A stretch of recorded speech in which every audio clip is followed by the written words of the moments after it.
Colin Keene, everyone. Welcome to the show. This is the Dollar Bin Podcast, your favorite comic book review show where we review bad trade paperbacks and find out, are they really bad? Or are they just born that way, drawn that way, and some other cliche that has to do with comics and being bad. I'm your host, Deece. Thanks for hanging out, guys. And in addition to trade paperbacks, we also pick out a comic book that I found in the dollar bin at my local comic book store while I'm on my travels. Then we see if that truly is a dollar bin comic or a hidden gem. And before we get into our review for the week, exciting news. We have a new sponsor for the show, Blue Spot Comics. They're an online comic book shop on Instagram. You can find them at Blue Spot Comics on Instagram. They have a wide variety of comics, variants, vintage Star Wars toys, vintage video games and accessories, and more. So check them out, guys. They've got a great selection and great deals, and they ship directly to you as long as you live in this country. They don't do international because they're goddamn patriots. Support the troops. And I'm proud to be an American, where at least I know I'm free. Anyway, today we're reviewing the trade paperback Youngblood, focus tested by Image Comics. This book was released in 2008 and collects the first 4 issues of this iteration of Youngblood. It was written by Joe Casey. Fanboy moment. He's my favorite. And art by Derek Donovan. Now, I would tell you what volume of Youngblood this is, but it's very difficult to say, given that this series has started and stopped so many times. But one thing is for sure, and that's that this book ran for a total of 9 issues, which may actually make Joe Casey the longest contributing writer of Youngblood, and he may have the most issues under his belt written for this series, especially in continuous order. I'd say maybe Eric Stevenson, but I don't think he actually ever wrote a script. Rob, just draw stuff. I'll put words in. Yes, I'll make sure blood is in the book at least 72 times. Yes, and wolf, but spelled with 2 L's and an F in a weird place for no reason. For those who aren't aware, Youngblood was the first Image series launched in 1993 and started the comic book boom. An eventual bubble burst a few years later. It was kind of a downfall that really spiraled the comic book industry into demise for a long time, brewing up trouble for all independent creators who all launched a series during the 90s, and even Marvel Comics, who even went bankrupt during the 90s as a result of the dropout of the market. But at the time, the first Youngblood book was hotter than a pouty Ana de Armas. But now, you can find it flooding the dollar bins, and that's why we're talking about it here, because this book, very interesting. Original Youngblood, definitely dollar bin material. I don't even think we need to go over that. But we will be going over Brigade #1 soon, which was kind of the sister book of Youngblood, which may or may not be a dollar bin comic. We'll see. The craziest thing about the Youngblood series, despite the extreme lack of... Oh, crap. Do the thing. Did we do it? Good. The lack of any cohesive story, the art by Rob Liefeld, where everyone's face looks like a butthole that's trying to hold back 7-day-old Thai food that's been outside.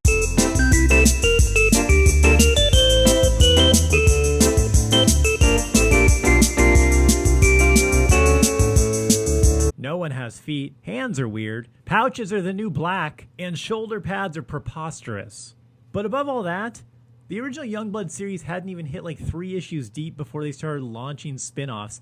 And the original Youngblood book wasn't even on time. It was coming out months late. So instead of doing the actual 2nd or 3rd issue of Youngblood, they just launched a new book. Hey, because #1 sell. That doesn't destroy a whole industry. Youngblood Strike File, Team Youngblood, the aforementioned Brigade, which sadly doesn't have the word blood in the title. I assume somewhere there's a pitch for that book, and it was called Bloodgade.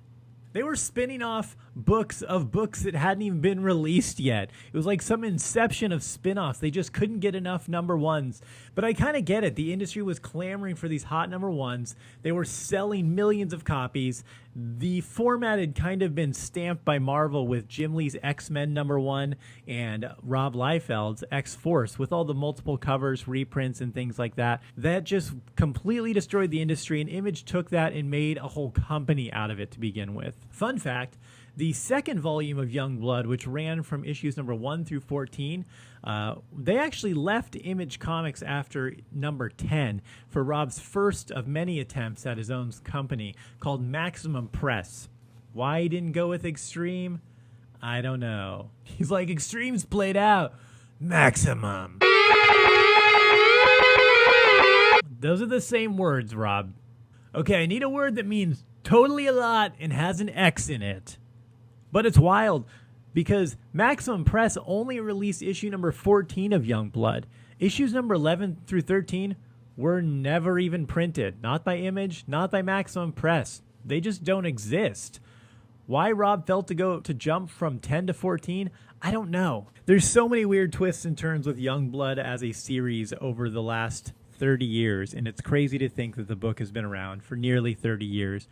But the longest running series of any Youngblood book is actually Team Youngblood. It ran for 22 issues. It's all very confusing because it jumps around from publishers, it skips issues, things weave in and out. There's long gaps of no publishing. So trying to figure out what's Youngblood continuity and when it happened is a nightmare. One of the most chaotic stories about Youngblood is that in the early 90s, when Youngblood was still kind of hot but starting to flounder, Kurt Busiek was actually tapped, and he wrote a synopsis and was supposed to take over the series, which actually probably would have catapulted Youngblood into a whole nother echelon. If you would have had Kurt Busiek in the mid-90s writing these characters, who knows where this book would be right now. Rob Liefeld would be so rich he wouldn't even have to be drawing comics anymore. So fuck you, Kurt Busiek, for not doing that book and cursing us with more Rob Liefeld. That story gets a little deeper because in the 2000s, Rob actually used that synopsis and gave it to Mark Millar in around 2003 to write a whole new book called Youngblood Genesis. The original series that Kurt wrote, Rob took full credit for writing, and he asked fans not to support the book. I don't think it mattered. This book can't tend to last more than a couple issues anyway, no matter what iteration it's in. So that was canceled. Cancel is generous. They just stopped doing it. It's like my parents and why they haven't gotten a divorce. Getting a divorce takes effort. So does canceling a book. They just kind of stopped participating and let it figure itself out. But Mark Millar's Youngblood in 2003, Youngblood Genesis, again lasted just a single issue. Then a young Robert Kirkman wrote one issue of Youngblood when Youngblood was with Arcade Comics. Again, it has bounced around with publishers for a long time. That was in 2004, and it was called Imperial. Again, only a single issue ever hit the stands. They really love number ones. Even bigger than all that, though, is the never-mentioned 1997 Alan Moore and Steve Scroce series. Now, it only ran for 2 issues, but Alan Moore kind of had control of the Youngblood Extreme universe when Rob Liefeld made a pretty crazy turn, stopped being Extreme, he stopped being Maximum, and he decided to be awesome. There was an event called Judgment Day, which I remember being pretty good. It was kind of a new status quo for his universe and what would move forward in the Extreme universe. Honestly, I'd like to track it down and read it again because I remember it being pretty good. Hard to not imagine Alan Moore being able to write anything good, especially when they're characters that don't have a long swath of history. And these characters who'd only been around for 5 years at that time had been in some comics but hadn't really done a lot. It's just guys with guns and knives fighting a bunch and sweating and having clenched faces. So that was the real disappointing thing, is that book really could have been something that went anywhere. Alan Moore did write a lot of issues of Supreme, which were very good. Alan Moore has such a grasp on that type of character with a huge power set. There's been more iterations of Youngblood, though, than there has been of Law and Order.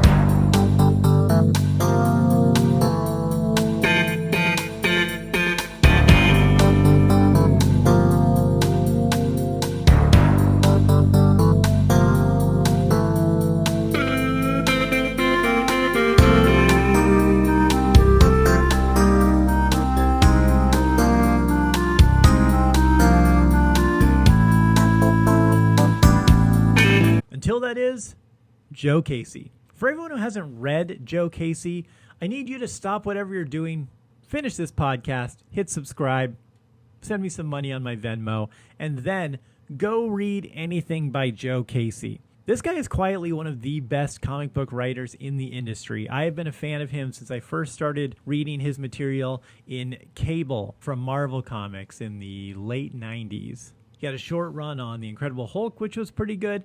A great run on Uncanny X-Men, which is very underrated. He was writing Uncanny X-Men alongside Grant Morrison, who was writing X-Men, which became New X-Men, the Black Leather phase.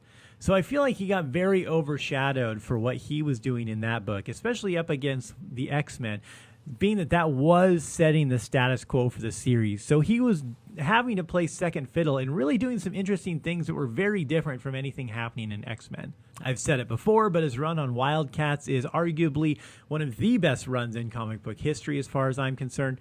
He also wrote Butcher Baker, Righteous Maker, which is an amazing series, Godland, and a bunch of other stuff that's just really, really great. But Joe Casey has a way of subverting the genre better than almost anyone else out there. And he does it without being as over the top as Millar, who's very gore and graphic and in your face, bloody, swear words. And I get it. There's a weight to that. There's great times for that. I do love a lot of Mark Millar's stuff. But it gets a little gratuitous. And he's not as heavy-handed as Morrison, where he's trying to shove some moral down your throat, and he doesn't hate superheroes like Grant Morrison does. He's got a real love for the genre and a real good grasp of it. He is quietly one of the greatest comic book writers of all time, and I don't think he gets enough love, guys. Go out and read some Joe Casey. In fact, you can hear a great interview I did with Joe Casey on my other podcast, The Social Hour. New episodes every Tuesday and Thursday on deececomedy.com. It was episode 362, so you can search him or just go to episode 362 and take a listen. We did about a 2-hour interview, and we talk about all sorts of stuff, so go check that out. But really, the good news in a book like Youngblood is, even for characters who've been around for 30 years, like I said, is you can do whatever you want with them because no one really cares about these characters. Maybe Rob Liefeld. There's no consistent characterization, so you can't do something with these characters and say that's not in their personality traits. No one wrote them with a personality. Rob didn't give them a bio about what they're into, what they like in a dating profile like it's Christian Mingle. They've got guns. They shoot shit. What more do you want? They had very little of a backstory at all, and it was super malleable if it was. None of it was concrete.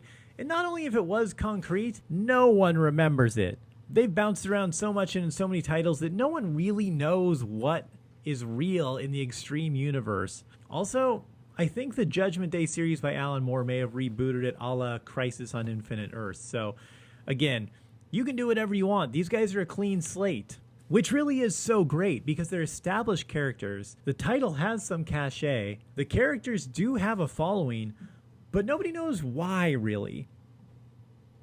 There's not a lot to them. You can say, oh, I like this about that character. Like, sure, you could say, I like Shaft because he has a bow and arrow. Beyond that, tell me something you like about him. Something that's been consistent about the guy in his 30-year history in comics. Nobody knows? Does he like Yahtzee? Is he into underwater basket weaving?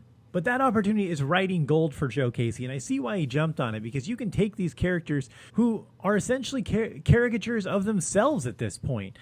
Really, Image Comics became self-aware at a certain point of the early series. We talked about it in the very first episode of the Dollar Bin podcast when we reviewed Bloodstrike, and what they did with that character later on. They were able to kind of see their missteps and see the tropes they were going with and play off of those and play them up and make them into a plot point in a character piece, instead of just keep making them some silly caricature of the early 90s blood extreme stuff. I mean, let's be real. Youngblood characters are just hollow tropes and weird versions of the X-Men and Teen Titan characters that didn't get greenlit, so Rob put them in his own book. But here we finally get something different. Shaft is begrudgingly dragged back into the whole thing. He wants to be a lone wolf federal agent. He's kind of doing his thing. We open the story with seeing him not wanting to rejoin a team, thinking the whole thing doesn't work as many times as they've tried it. They kind of poke fun at the idea of how many times it's failed. And of course, there's still some evil lurking behind this particular version too, which that kind of unfolds in that 4 issues and the next volume also. We get some old characters like Badrock, who's quietly falling apart due to his powers, which is kind of a plot point. Die Hard, who has a little bit different look and is now more of just a android, has no personality. So basically the same as before. You have some great humor. Joe Casey really knows how to inject humor into his books. He knows how to make characters interesting. There's a weird cosmic element to this book, which is different than anything that ever happened in Youngblood before, too. Some otherworldly aliens coming down, which, again, plays out in the second volume. But if we're just talking about these first 4 issues, it's a very, very tight, well-done first 4 issues. Easily introduces you into the book. You don't have to know anything about Youngblood to get into this book or understand what's going on. Some cursory knowledge can help you, but it's not required at all. Also, Derek Donovan's art on this, I think, is spectacular. Now, I have to say, this isn't really my flavor of artist. I get the skill, I get the appeal for certain books. He's very well done, but I like grittier, weirder. I love Chris Bacalo, as we've talked about before, things like that. More stylized and a little less bubbly, cartoony, which I see of with Derek Donovan. Again, this kind of reminds me of the art style they went with in the Bloodstrike series with Francesco Gaston. They crank up the colors, they crank up the saturation, they make it a little more... I keep saying cartoony, but I don't know how else to say it. It's smoother, it's softer, it's very crisp. And I think those were intentional by smart editors because it takes away that usual feel of these titles of Youngblood, Bloodstrike, how you have Rob Liefeld or Marit Michaels' art. Everything's very big, bold, everything's a splash page. You have none of these small, intricate panels. The panel-to-panel sequential art kind of goes away in favor of just big, bold explosions. So they slow it down, they pace it. They want to make these more real readable books about real characters. So take away that gritty art, that 90s style, and really they're pushing the same book just through the new generation and style of producing comics. And man, I tell you what, it worked for Bloodstrike and it worked for Youngblood. Guys, this is a fantastic read. And I'm not saying that just because I love Joe Casey, but I really think everyone should read this book. It does have a few lulls. And like I said, if you're not really a Youngblood nerd, there's a few things you may get a little lost on, but overall you can access this book pretty easily. They do a great job of playing up the idea that these guys are also celebrities. You know, they have to go on the Tonight Show. There's actually PR guys who are staging fights against the bad guys to make sure that they're getting publication. They're on Newsweek. They're walking red carpet. So they really take the ideas of the original Youngblood and being this government team that has to be celebrities and cranking it up to the nth degree. And only Joe Casey, I think, could subvert that genre and really, really push the limits of that and show you how ugly and funny it can be. So with all that in mind, guys, I'm giving this book an $8 rating. And now for our Dollar Bin Pick of the Week, we've got 1998's Slingers #1, otherwise known as Thank God It's Not More Clones, more of Spider-Man's lackeys. This book was written by Joe Harris with art by Chris Cross. Chris Cross went on to great fame. No, not that one. Sailing takes me away. No, not that one. We did these jokes last week, guys. But he actually went on to have a fantastic run with Peter David on a Captain Marvel series that ran for a long time in the 90s also. Highly suggest it. Great book. Peter David, underrated writer. So this book is based around 4 characters who get costumes that Peter Parker, Spider-Man threw away. Because, you know, Spider-Man costume changes are like the cicadas. They come around every 7 years and they don't stay very long, and everyone hates them. This time around, though, Peter Parker decided to use 4 different costumes at once to really throw people off the mark and make it wildly confusing to know which name to use and what costume and where he is, and I think he was doing drugs during this time. But after he's done with these costumes, 4 kids pick him up and individually use the monikers of Ricochet, Dusk, Prodigy, and Hornet. Now, these were kind of interesting designs, and I actually wonder if the Slingers concept as a series was figured out before they decided they were going to put Peter Parker in these costumes. Was that a catalyst to jump to this book, or was this book a result of these 4 costumes? Because the designs and power sets were actually kind of interesting. And it was interesting how they lined them up with the characters of the people behind the masks in the Slingers series. They're 4 kids. They're like young Peter Parkers, except they're all a little different, but they all seem to encapsulate one personality trait of Peter Parker. There's Ricochet, who's kind of the free will and carefree version of Spider-Man. There's Hornet, who's the injured, neglected nerd version of Spider-Man. There's Prodigy, who's the responsible one. You know that whole power and responsibility Spider-Man thing. Okay, we get it. Your uncle died. Ugh, get over it. It's been 50 years. And then the side that wants to be a woman. Come on, we all have it. That's why she's in a black burqa. She's repressed. So you've got an interesting concept, great costumes.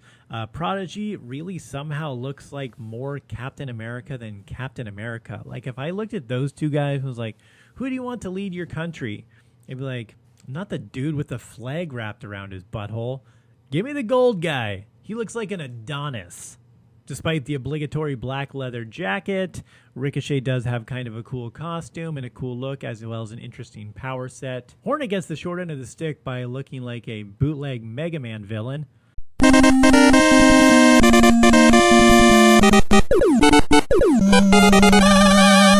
And Dusk, well, she's just wearing a hefty trash bag. Hefty. She must be cutting weight for wrestling season. Now, I remember this book at the time. I didn't read a ton besides X-Men at this time in Marvel Comics. But I read this book, and I recall liking it quite a bit. I stuck with it. I read the whole series, actually. Going back and reading issue number 1, I was torn. Criss Cross's pencils are amazing. He's a fantastic artist. I do enjoy his art quite a bit. He's a guy who I didn't like at first, but really grew on me. I think my art style changed, or what I preferred, because I also used to not like Chris Bachalo, and now he's my favorite comic book artist ever. I'd be interested in reading more issues of this book, because the first issue is a little slow and a little bloated. It's a double-sized issue, and there is a lot of exposition. It's like a Hemingway novel, except I don't get to kill myself at the end. They set up a pretty interesting concept that Dusk is dead. We don't know why or how she died. There was some explanation in the Slingers 0, which predated Slingers number 1, obviously, on how she died. But the mystery of how she comes back is kind of something that they go through in the next 12 issues of the series, I remember. So overall, this book was actually pretty good. Again, it was a little bloated. It had some 90s feel, but solid writing. Joe Harris does a great job of really encapsulating each particular character and making them different. And I don't know if it was intentional to make each character a version of Peter Parker's personality, but if so, it was very smart. That seems to shine through in what happens here. Sadly, Slingers only made it 12 issues, which is about on par for anything that came out around that time. As we talked about a couple episodes ago, 1998, Marvel was deep into bankruptcy talks and really had a gambit, no pun intended, by tapping Joe Quesada and Jimmy Palmiotti to do Marvel Knights, and they kind of put all their money into that. And then, of course, the X-Men was still a thing at the time, too. Everything else really kind of got sidelined. We haven't seen much of these characters since the end of this series. Hornet was killed by Wolverine during a time that Wolverine was being brainwashed by Hydra. Prodigy was seen during the Civil War, teaming up with Captain America begrudgingly. Dusk and Ricochet did team up also to help save a resurrected Hornet who was now evil with the Scarlet Spider in the Scarlet Spider series by Christopher Yost from around 2010. Maybe these guys will make a comeback. I think they're interesting characters, and they do have a lot of history. Joe Harris also is another guy who was a really great writer and just kind of never got his due. I think he'd still be working consistently. Now, overall, this book has its flaws, but I'm going to say this is not a dollar bin comic. Don't get me wrong, this ain't a $5 comic, but it's a decent first issue. It's a little bloated. It's a little oversized. They were trying to squeeze in 4 characters that nobody knew anything about into a book and get you moving on where the story is going. That takes a lot to do, especially when you know that you're not going to get a lot of time. If you're not selling hot real quick, off you go. We'll trade you out faster than Scott Summers trades out telepathic sexual partners. All right, guys. Well, that's it for the Dollar Bin Podcast this week. Again, go to Blue Spot Comics on Instagram. That's at Blue Spot Comics. Check out all their inventory. They have a large selection of rare variants, back issues, all kinds of stuff, vintage Star Wars toys, gaming equipment, and more. So check them out. Buy some stuff. They ship to you. As for me, go to deececomedy.com, check out everything going on, follow the Dollar Bin Podcast on Facebook, new episodes every single Friday, and if you want me to review something specific, message me, hit me up on deece.comedy on Instagram, let me know what I can talk about. I've got a whole bunch of stuff, but I'm down to talk about something specific. If you want, hit me up, let me know, smash that subscribe button on YouTube. If you're listening to just the audio version, you can go watch on our Facebook page or YouTube and get some special bonus features. Plus, you can see my pretty face. All right, guys, for the Dollar Bin Podcast, I've been Deece. Peace!